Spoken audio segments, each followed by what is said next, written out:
Innal hamdalillah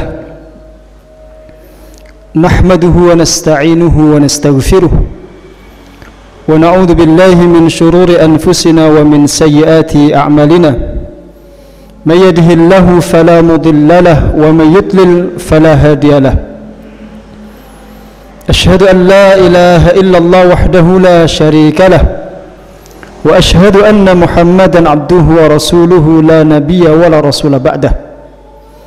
Allahumma salli wa sallim wa barik ala hadha an-nabiyil karim wa ala alihi wa sahbihi ajma'in. Amma ba'du, fa ya ibadallah usikum wa iyaya bittaqwallah faqad fazal muttaqun.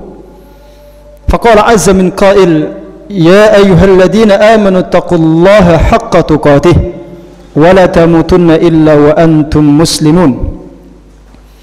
Wa qala nabiyuna al-Mustafa sallallahu alaihi wasallam ittaqillaha haitsuma kunta wa atbi'is sayyi'atal hasanata tamhuha wa khaliqin nas bi khuluqin hasan.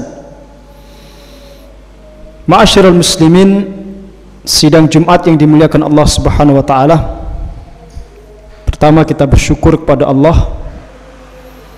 Kita diberikan Allah kesempatan untuk bertemu kembali di mimbar Jumat kesempatan siang hari ini. Kita membuka kembali masjid kita secara terbatas untuk masyarakat sekitar dan jamaah Masjid Al-Firdaus yang biasa mengikuti kajian pekanan kita, dengan tetap berusaha menjaga protokol yang telah ditetapkan oleh pemerintah. Mohon maaf khatib, untuk sementara saat khutbah ini tidak mengenakan masker, tapi khatib memohon jamaah untuk tetap memakai masker sebagai satu upaya agar kita bisa mengurangi dan meminimalisir apa yang dikatakan oleh pemerintah sebagai virus COVID-19. Mudah-mudahan Allah Subhanahu wa taala menjaga kesehatan kita semua dan kita diberikan Allah berbagai macam kemudahan dalam kehidupan kita. Khatib juga mengingatkan pada jamaah bahwa khutbah Jumat ini adalah khutbah yang singkat. Maka mohon pada jamaah untuk seksama tidak ngantuk, tidak tidur, sehingga yang singkat ini betul-betul kita manfaatkan dengan ilmu yang padat. Yang kedua jamaah, mari kita sampaikan salawat dan salam kepada junjungan kita Nabi Agung Muhammad sallallahu alaihi wasallam yang kita cintai, kita ikuti sunnah-sunnahnya dan kita harapkan syafaatnya kelak di yaumil qiyamah. Jamaah, pada hakikatnya semua kondisi yang kita alami dalam hidup ini adalah ujian dari Allah. Dan makin tinggi tingkat keimanan seseorang, maka ujiannya akan semakin besar.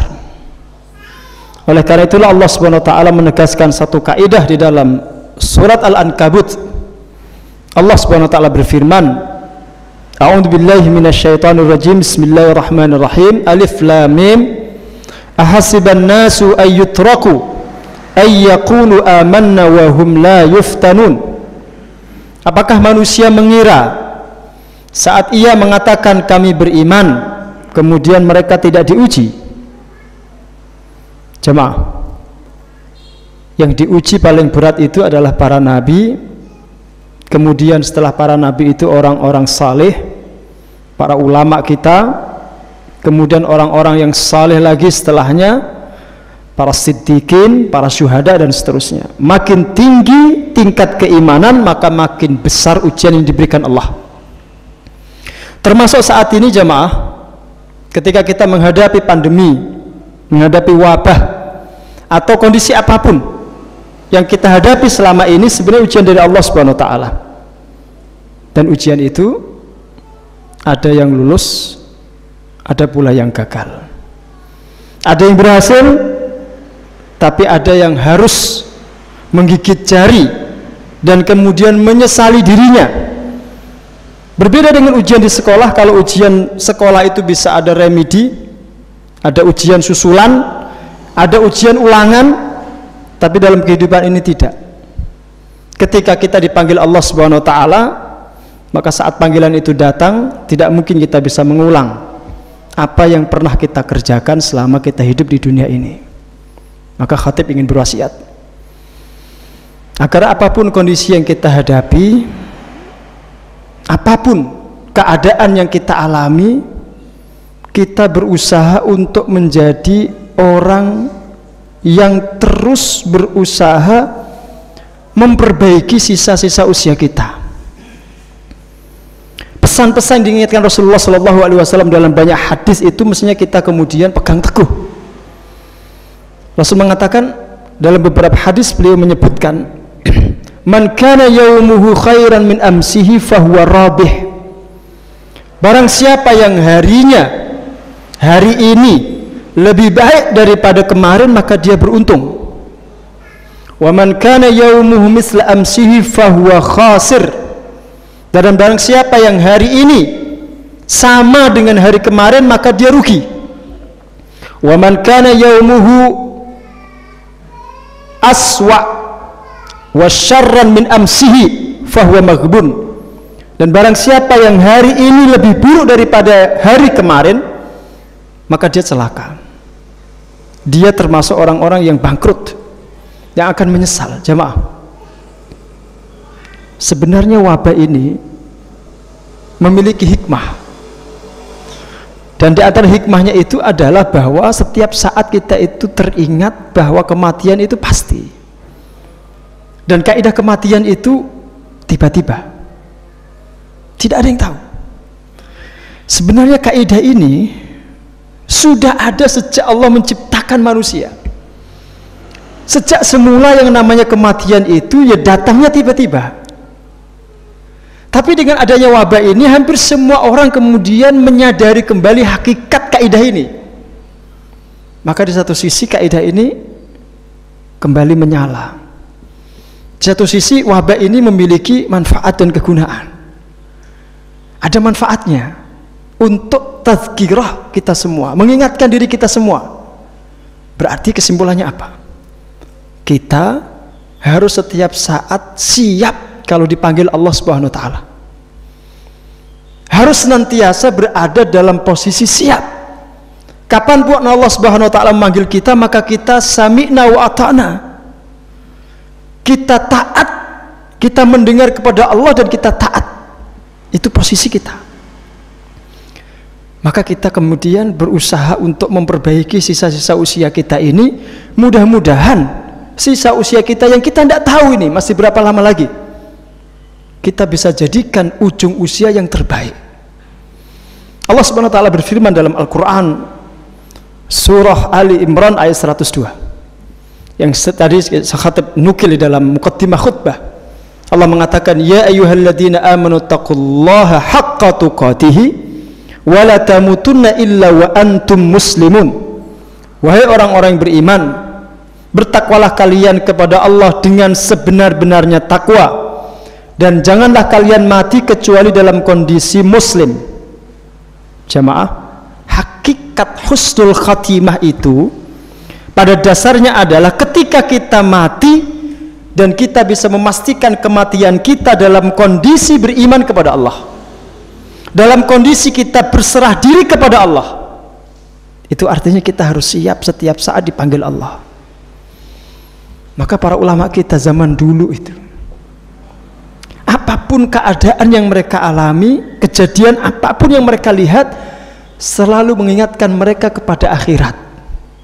Ada daun yang jatuh, mereka ingat akhirat. Kakinya kesandung dan berdarah, mereka ingat akhirat. Tidak perlu menunggu adanya wabah yang melanda seluruh negeri seperti ini. Hati mereka itu selalu ingat akhirat. Maka justru dalam kondisi seperti ini yang kita harus lakukan adalah makin mendekat kepada Allah Subhanahu wa taala. Makin berusaha untuk menjadikan diri kita itu dekat dengan Allah. Ta'alluq kita kepada Allah harus makin kuat. Kedekatan kepada Allah itu harus senantiasa dibangun. Dengan cara apa? Yang pertama, zikrullah. Zikir kepada Allah. Tidak hanya bil lisan, terutama bil qalbi. Tidak hanya bil qalbi, tapi juga bil arkan, dengan melakukan ibadat yang Allah Subhanahu wa taala sudah syariatkan lewat Rasulullah sallallahu alaihi wasallam. Yang kedua, tilawatul Quran. Membangun interaksi dengan Allah dengan memperbanyak membaca Al-Quran. Kapan kita memiliki waktu istirahat, waktu untuk di rumah seperti saat-saat ini? Mungkin keadaan ini nggak akan terulang lagi. Kita disuruh oleh pemerintah kita untuk stay di rumah, berdiam diri di rumah, membatasi keluar rumah. Itu sebenarnya kesempatan terbaik untuk interaksi dengan Al-Quran, kesempatan istimewa untuk berduaan dengan Allah lewat kalam sucinya, yaitu Al-Quranul Karim. Maka nanti ketika pandemi ini berlalu, wabah ini kemudian berlalu, dan Allah tetap menjaga diri kita, perlu kita cek berapa juz Quran yang sudah kita selesaikan untuk kita baca. Kalau yang menghafal Quran, berapa ayat yang sudah kita hafalkan sejak pandemi ini muncul sampai selesai. Kalau kita gunakan untuk sholat, berapa ayat yang sudah kita baca di dalam sholat sunnah kita atau sholat wajib kita selama kita di rumah. Jadi ini kesempatan untuk beramal yang terbaik. Termasuk yang ketiga, jamaah sekalian, mendekatkan diri kepada Allah Subhanahu wa taala dengan memperbanyak sedekah. Pandemi ini mestinya menumbuhkan empati kita. Bisa jadi selama ini ada di antara kita yang kurang peduli kanan kirinya, yang kurang peduli kondisi lingkungan sekitarnya, yang hidupnya egois, yang tidak peduli dengan kesusahan orang-orang di sekitarnya, termasuk karib kerabatnya. Maka jadikan wabah ini sebagai satu peringatan, sebagai satu teguran, bahkan sebagai satu hukuman. Kita disuruh oleh Allah Subhanahu wa taala untuk berbagi. Dan kita ingat apa yang dikatakan Rasulullah sallallahu alaihi wasallam, innas sadaqata tadfa'ul bala. Sesungguhnya sedekah itu mampu menolak bala. Maka kita tawassulan billah dengan sedekah agar bala ini segera diangkat. Yang keempat, interaksi dengan Allah Subhanahu wa taala itu mampu kita bangun dengan memperbanyak qiyamul lail. Kalau hari-hari ini kita nganggur di rumah, lebih banyak nganggurnya di rumah daripada kita bekerja, lebih banyak stay di rumah, maka akan ada waktu yang sangat longgar, yang sangat banyak untuk kita istirahat.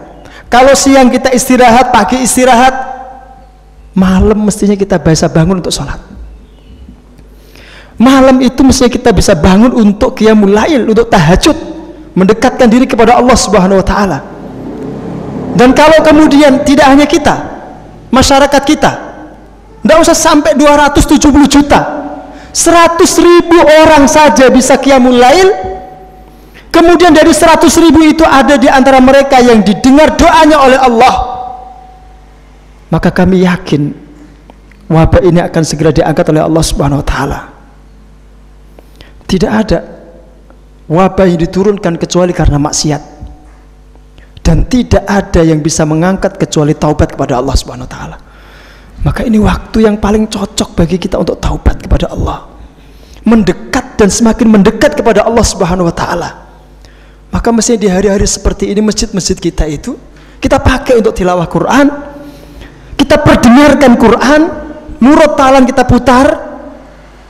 Kalau perlu bahkan kemudian di antara saudara-saudara kita yang kita bisa tugaskan untuk membaca dan tadarusan di masjid, tentu dengan tetap menjaga protokol yang sudah ditetapkan oleh pemerintah, maka mestinya speaker masjid di menara-menara kita ini bisa memperdengarkan lantunan ayat-ayat Allah Subhanahu wa taala, sehingga suasana religius dan suasana agamis itu senantiasa bisa kita nikmati di hari-hari ini. Jangan justru kendor dan menurun semangatnya. Orang beriman tidak pernah lepas dari ujian Allah Subhanahu wa taala. Apakah kemudian kita akan berhasil sukses menjawab semua ujian ini ataukah tidak? Itu kembali kepada kesiapan kita masing-masing. Allahu a'lam bishawab. Aqulu qouli hadza wa astaghfirullakum lisa'il muslimin fastaghfiruh innahu huwal ghafurur rahim.